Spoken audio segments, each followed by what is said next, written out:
I still cannot believe the content of today's video. I decided to look into the issue with the USS Lake Champlain, just to see if there was anything strange. And this, honest to God, might be the strangest of the three. And strange in the sense, the story compared to what actually happened. Now this got brushed aside with the issue with the Fitzgerald and the McCain, primarily because there were no casualties. But looking into this, you're just not going to believe it, folks. I mean, maybe given what we've come to expect from the Navy, you might. But after you see today's video, you're going to be like, oh my God, we're onto the biggest military story of the year, if not of the decade. So I'm going to walk everyone through this. Now, this is the map provided by the U.S. Navy. This is where they said this happened. We're going to go with their information. Okay, and that's the tracks of the ships. The blue and the green's the Vincent, the blue is the Champlain, and the tan is this poor little alleged fishing vessel. So they're apparently formation steaming. That's why you see these looking generally alike over here, but we're going to show very clearly something else was going on. Now, what I did was, because there's no real, you can't find any specific location. They won't give you the coordinates. So I did some research on the distance across here and then measured from where the border meets here.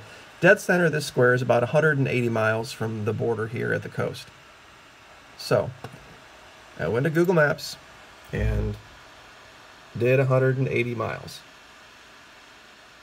And it puts it just north of this Yuliang Island. So we look at this and we see where this is, and we look at their map, and we're generally in the right spot. Okay?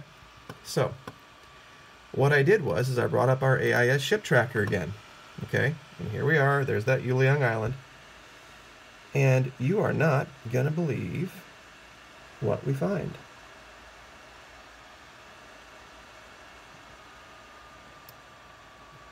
Yep, I think a lot of you saw it. And strangely enough,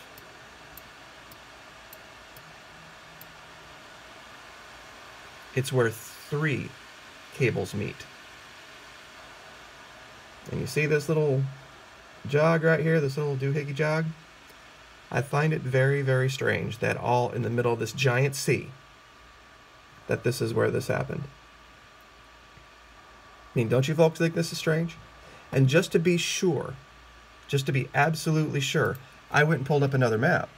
And this is a little bit more generalized, but there is a cable that goes from Busan to this Nakotka and over here to a city in Japan I cannot read, begins with an N. But it's basically this 3-way cable that connects Japan, South Korea, and Russia. And where this happened is generally right there. Now, looking at this and seeing, let's go back to the way the ships were behaving at the time.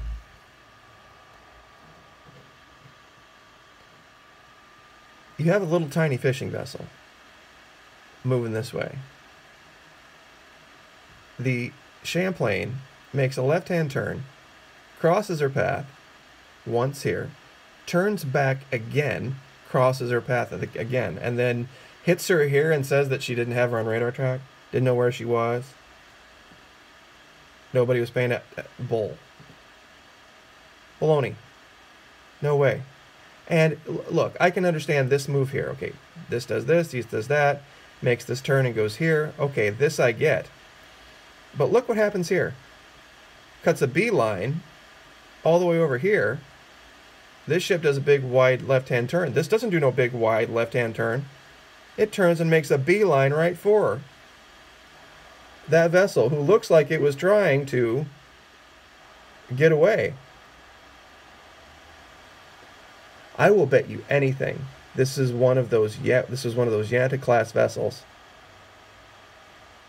that was doing underwater research on this cable, because it is the length of the cable that would go from Japan, South Korea, to Russia. and you cut this cable, that cuts off the South Koreans from this information. And anything coming out of this area right here, and you're thinking, well, what is that little no-name city? I mean, how important could it be? It probably doesn't mean anything, Mucky. What are you looking into this for? This came out today. Russia upgrades missiles 80 miles from North Korea. Guess what direction? Russia is arming an outpost about 80 miles from the North Korean border with an upgraded surface-to-air missile defense system amid ongoing tensions over Pyongyang's nuclear missile buildup. And lest anybody doubt me, let me see if I can find it. There it is. The air defense site in Vladivostok was previously armed with 3 older systems, but now has received the modern S-400 Triumph missile. The regiment in the eastern Russian city is part of Russia's air defense command in that region. Another air defense regiment is stationed in the city of Nokodka, about 50 miles to the east, also has S-400 missiles and crew. So that's where, if we had any kind of assets in that region, up there in Nokodka, looking at any kind of an air defense system there, that would be the first place you would want the South Koreans to not be able to see. Any communications out of there, you do not want the South Koreans or the Japanese knowing about. And so I think we caught them. And I don't think we bumped into a little fishing vessel. I think the McCain and the Fitzgerald might have been payback for this. I'll bet we knocked out one of those ships. And maybe the Russians took a bloody nose here. And the McCain and the Fitz were payback. What do you think? We'll look at this again. Go back to AIS. Unless anybody think I'm messing around with the map or anything, I'm just going to zoom straight out here and show you where this was. It's exactly where it is. Right where they said it would be. And there's only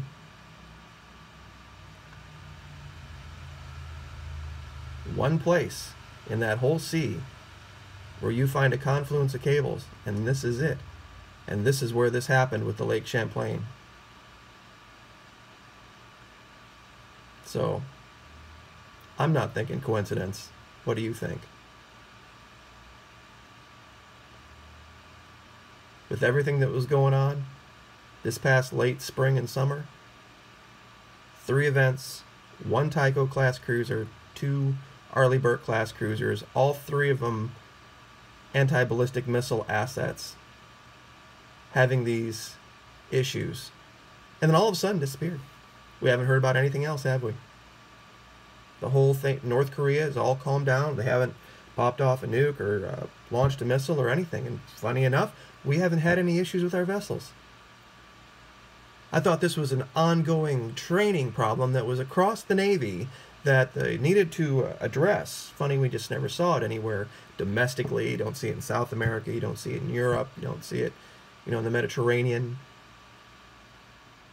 Only this tiny region, and only in a very, very tiny window from May to August of last year did you see issues with U.S. destroyers.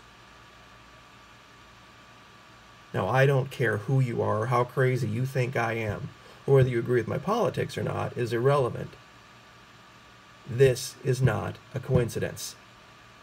Something is going on, and it has been established that the Russians have designs on these cables and have now launched a submarine specifically designed for taking out these cables. You don't have to agree with my politics to be able to see this, folks. So, anyway, thank you very much for the support of the channel. I really want to thank my contributors, USN for America, so many more. Whenever I go to thank people, the names just all run out of my head unless I write them all down, but you guys know who you are. I try to answer messages as much as I can. I try to hit the like and the love. just so people know that I was there and that I read it and I saw it. So everyone, have a great week. I'm sure a lot of you off work. Have a safe New Year. Err on the side of caution. Keep your head on a swivel, as they say. We are going to stay on this issue, and like I said, if anyone has any further information, please, there's no link you can give me that, is something that I'll just ignore unless it's something crazy like flat earth or some nonsense like that. If it's regarding this, I'll take a look at it. The USS Lake Champlain, I'm pretty sure someone told me about that. I don't remember looking that up myself. So, anyway, like, share, subscribe. Thank you so much. Happy New Year. We'll see you next time.